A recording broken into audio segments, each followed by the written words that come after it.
அன்புக்குரிய டாக்டர் மோகன்தாஸ் அவர்களே, இங்கு முன்னிலை வைத்துக் கொண்டிருக்கக்கூடிய அன்புக்குரிய AICC general secretary pastor John F Caleb அவர்களே, இங்கு ஒரு சிறப்புரை ஆற்றி அமர்ந்திருக்கும் ஜீசஸ் கால்ஸ் அன்புக்குரிய தம்பி ரெவரன் சாமுவேல் அவர்களே, அன்புக்குரிய ரெவரன் ஜோஸ்வின் ஸ்டீஃபன் அவர்களே, அன்புக்குரிய தம்பி ரெவரன் பிரின்ஸ்லி மோகன்தாஸ் அவர்களே, ரெவரன் தயா உள்ளிட்ட இங்கு மேடையில் அமர்ந்திருக்கும் போதகர்கள், பேராயர்கள், வருகின்றிருக்கக்கூடிய அன்புக்குரிய பிள்ளைகள், பெரியவர்கள் அத்தனை பேருக்கும் என்னுடைய உள்ளத்தின் ஆழத்திலிருந்து கிறிஸ்து பிறப்பு வாழ்த்துக்களையும் புத்தாண்டு வாழ்த்துக்களை நான் தெரிவித்துக் கொள்வதில் மற்றற்ற மகிழ்ச்சி அடைகின்றேன்.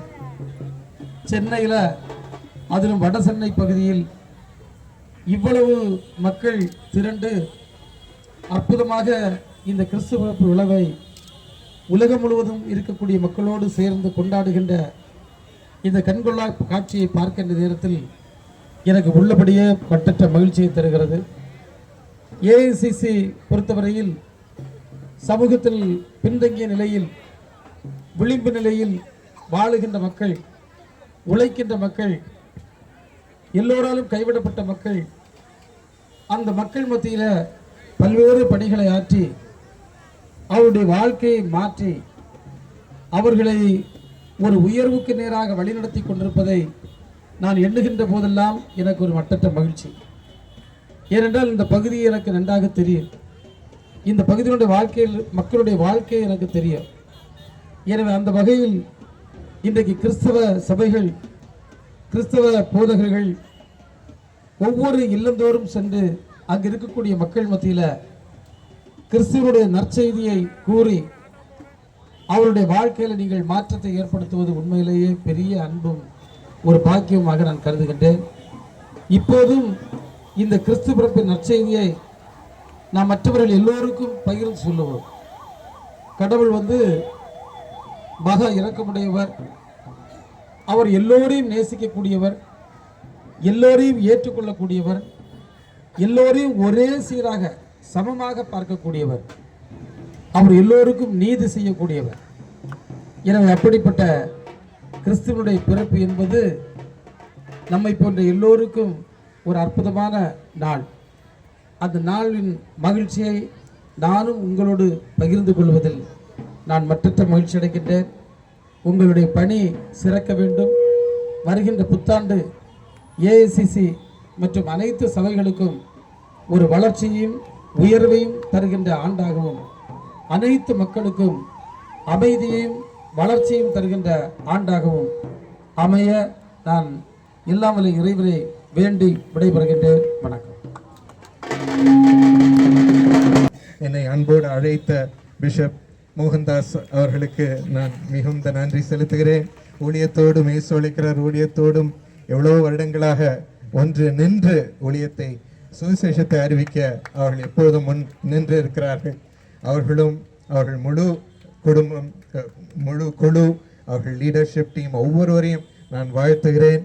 விசேஷமாய் பாஸ்டர் பிரின்ஸ்லி அவர்கள் மகன் அவர்களை நான் வாழ்த்துகிறேன். இன்னும் பாஸ்டர் கேலப் ஜான் அவர்களை மனதார நான் வாழ்த்துகிறேன். கிறிஸ்மஸ் வாழ்த்துதலை தெரிவித்துக் கொள்கிறேன். பாஸ்டர் ஜாஷ்வா ஸ்டீஃபன் அவர்களை வாழ்த்துகிறேன்.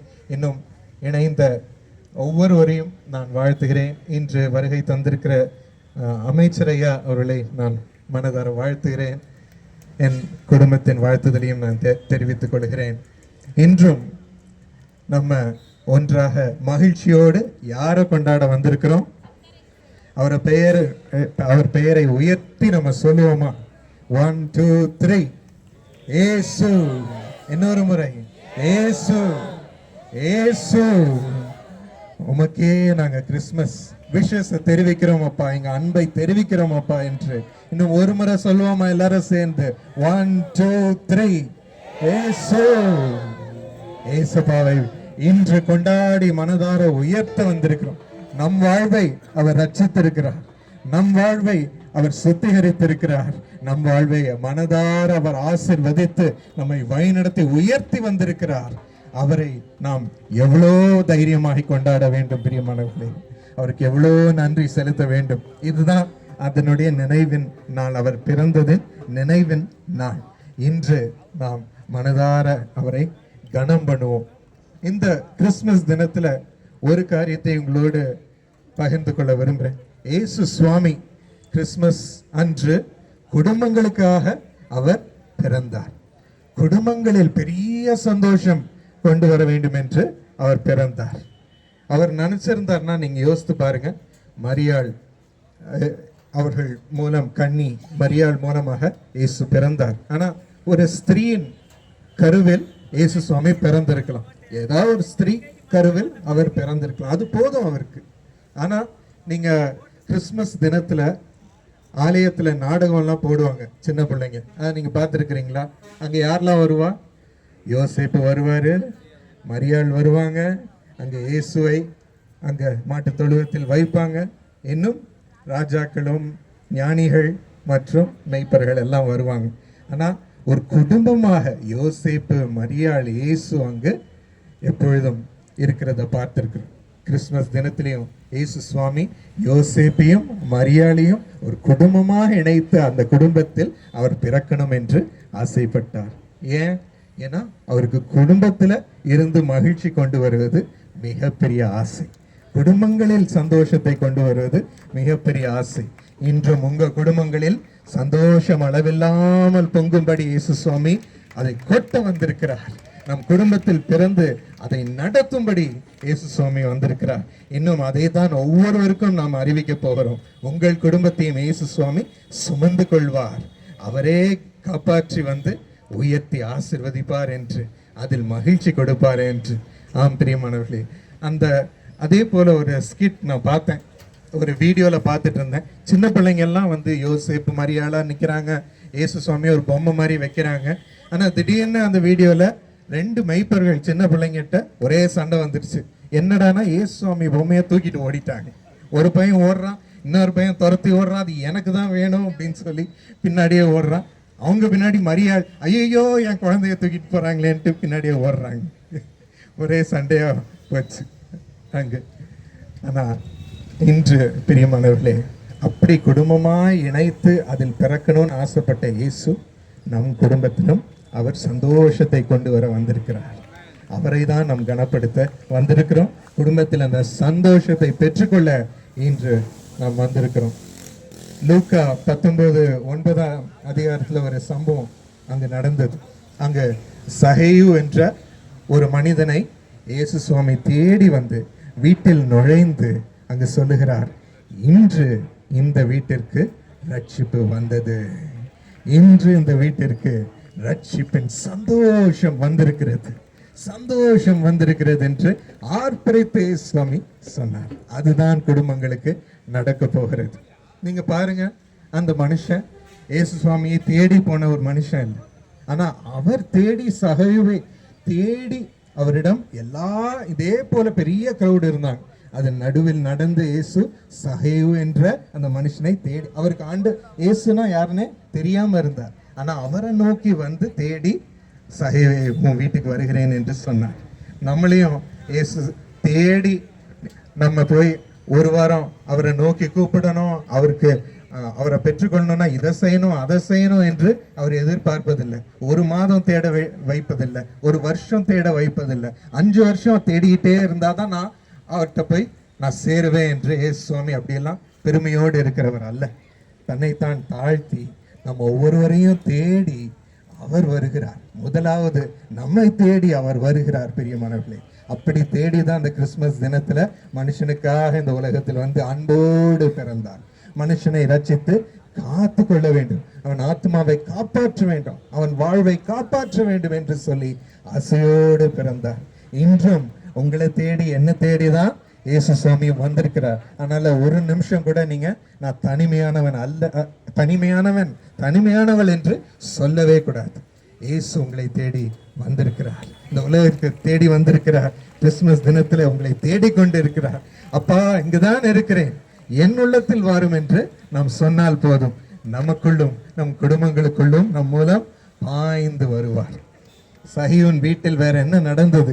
அங்கு வீட்டிற்குள்ள நுழைந்த பொழுதே சகையோவை பிடிக்க முடியல. அவருக்கு ஒரே பெரும் மகிழ்ச்சி, அவருக்கே அறியாத ஒரு சந்தோஷம். அதுதான் ரட்சிப்பின் சந்தோஷம் என்று இயேசு அங்கு கட்டளையிட்டார்.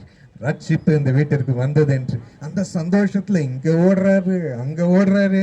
அவர் ஒவ்வொருவருக்கும் உணவை தாராளமா கொடுக்கிறாரு, எல்லாரையும் ஃபீட் பண்ணுகிறாரு. அவருக்கே என்ன செய்யறதுன்னு தெரியல. ஏன்னா இந்த மாதிரி சந்தோஷத்தை சகையு அவர் உணர்ந்ததே இல்லை. மிகப்பெரிய சந்தோஷம், புத்தி கெட்டாத பெரிய சந்தோஷம், சமாதானம் அவன் இருதயத்தை நிரப்பினது. இன்னும் அதனோடு நிற்காம சகையுவுக்கு சந்தோஷத்தினால எப்போ அந்த கணவருக்கு சந்தோஷம்னா முழு குடும்பத்திற்கும், சகப்பனுக்கு சந்தோஷம்னா முழு குடும்பத்திற்கும் சந்தோஷம் வந்துவிடும். அதே போல் முழு குடும்பமும் அதை பார்த்து மகிழ்ந்தார்கள். அவர்கள் எல்லாம் அவங்ககிட்ட மற்றவங்கிட்ட இருந்து திருடி எடுத்த, மற்றவங்களை சீட் பண்ணி எடுத்த ஒவ்வொரு பணத்தையும் ஒவ்வொரு நகையையும் அவர்கள் மீண்டும் அப்படி திருடின ஒவ்வொருவருக்கும் செலுத்தினாங்க. எங்களுக்கு இது இனி அவசியம் இல்லை, இது எங்களுடைய பொக்கிஷம் இல்லை, இயேசு எனக்கு பொக்கிஷமாய் வந்து விட்டார் என்று சொல்லி அவங்ககிட்ட திருடின ஒவ்வொரு காரியத்தையும் அவர்கள் மீண்டும் கொடுத்து, ஏழைகளுக்கும் அவர்கள் கொடுத்து ஆசீர்வாதமா அந்த குடும்பம் மாறிவிட்டார்கள். இயேசுவை சேவிக்க அவர்கள் மனம் திரும்பி அவர்கள் சேவிக்க ஆரம்பித்தார்கள். இப்படிதான் ஒரு மாற்றம் அந்த குடும்பத்தில் ஏற்படுகிறது. பிரியமானவர்களே, இந்த சந்தோஷத்துல நம்ம என்ன செய்யறோனே தெரியாம இயேசுவின் நற்குணங்களினால் நிரம்பி அவரை சேவிக்கும் ஒரு வாழ்வை வைத்து மற்றவங்களுக்கு ஆசீர்வாதமாக நாம் மாறிவிடுகிறோம். சகைவின் குடும்பம் அன்று முதல் ஒரு தூஷிக்கப்பட்ட ஒரு குடும்பமாக, தள்ளி வைக்கப்பட்ட குடும்பமாக, பயந்து அவர்களை ஓரம் கட்டின ஒரு குடும்பமாக இருந்துச்சு. ஆனா அன்று முதல் சகைவின் குடும்பம் சமுதாயத்தில் கனம் பெற்றது. ஏன்னா இயேசுவின் நாமத்தில் அவர் அன்போடு சேவை செய்ய ஆரம்பித்தார்கள். இன்று நம் குடும்பத்தையும் அப்படிதான் ஆண்டவர் மாற்ற விரும்புகிறார். பிரியமானவர்களே, இந்த ரட்சிப்பின் சந்தோஷம் நமக்குள்ள வரும் பொழுது 2 காரியங்கள் நடக்குது. சங்கீதம் 23:6 என்ன சொல்லப்பட்டிருக்கு ஞாபகம் இருக்கா? அதில் நான் கர்த்தருடைய வீட்டிலே நீடித்த நாட்களாய் நிலைத்திருப்பேன், அப்பொழுது என் ஜீவனால் நாளெல்லாம் நன்மையும் கிருபையும் என்னை தொடரும். கர்த்தருடைய வீட்டுல நாங்கெல்லாம் சந்தோஷமா நிலைத்திருப்போம். அப்பொழுது நன்மையும் கிருபையும் ஆண்டவர் எங்க பின்னாடி தொடர செய்வார். அது எங்களை தொடர்த்த செய்வார். நன்மையிலும் பெருகுவீங்க, கிருபையிலும் பெருகி சிறந்திருப்பீர்கள். அந்த பாக்கியத்தை ரட்சிப்பின் சந்தோஷ குடும்பங்கள் இறங்கும் பொழுது கொடுக்கிறார். 2வதாக, நானும் என் வீட்டாருமோ கர்த்தரையே சேவிப்போம் என்று யோசுவா சொன்னார். அந்த மகிழ்ச்சியோடு குடும்பத்துல எல்லாரும், தகப்பன் சரி, தாய் சரி, மகன்கள் சரி, மகள்கள் சரி, எல்லாரும் சேர்ந்த ஆண்டவரை சேவிக்க ஆரம்பிப்போம். நம் வாழ்க்கையில் அவருக்காய் ஒவ்வொரு காரியத்தையும் செய்ய ஆரம்பிப்போம். இன்று கூட அந்த மாதிரி ஒரு மறுரூபம் நமக்குள் செய்ய ஆண்டவர் வந்திருக்கிறார். அதற்கு நாம் ஒப்பு கொடுப்போமா? ஒரு நிமிஷம்